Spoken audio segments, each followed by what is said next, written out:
My name is Harleen Gambhir. I'm a counterterrorism analyst at the Institute for the Study of War.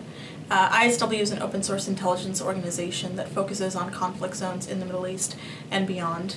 My work particularly focuses on the Islamic State of Iraq and al-Sham, ISIS, and we have developed a specialty in studying what ISIS is doing outside of Iraq and Syria.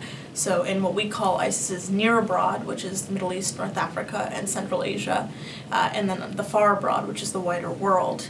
And so over the past year or so, my team has been looking very extensively at how ISIS is executing its global strategy. Explain the premise of the war game. Who were the participants? What measures were taken to make the simulation as realistic and effective as possible? So as a team at ISW, we spent quite some time considering the potential simulation topics that we could actually go forward in game. Our purpose was to find the place of most potential strategic surprise for the US and its allies, to identify the place that we should be watching but we aren't. And it really came to light as we were preparing for the war game that we weren't looking enough at ISIS's regional activities, in particular its activities in Libya and in Egypt. And so we chose to focus the war game around that. ISIS's affiliates in Libya are arguably its strongest, and so we felt it was necessary to really understand what the trajectory of that conflict may look like. What were some of the key takeaways of the simulation? What did you change between games, and how did the participants respond?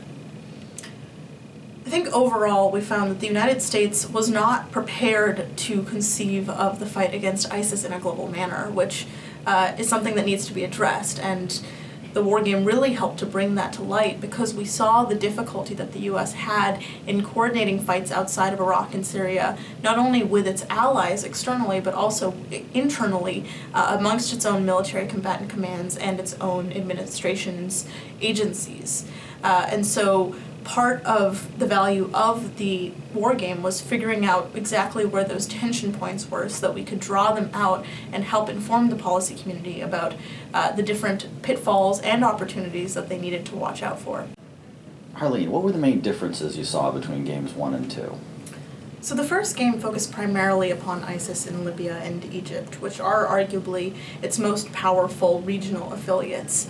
However, what we realized after the first game was that we weren't actually forcing the participants to think about how the United States and its allies might counter ISIS within Iraq and Syria simultaneously with its efforts in the region.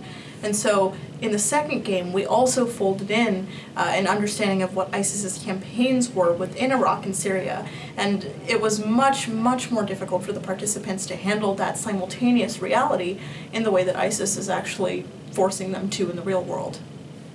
All right, your report noted that the outcome of the first war game demonstrated, quote, the need for U.S. leadership in uniting regional partners to counter ISIS. Ideally, how would that leadership play out?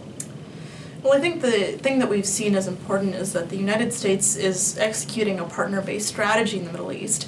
At the same time, there's a scramble to counter ISIS that isn't really taking into account partner actions that could exacerbate extremism in the Middle East in the long term. A primary example that came out in the war game is Egypt.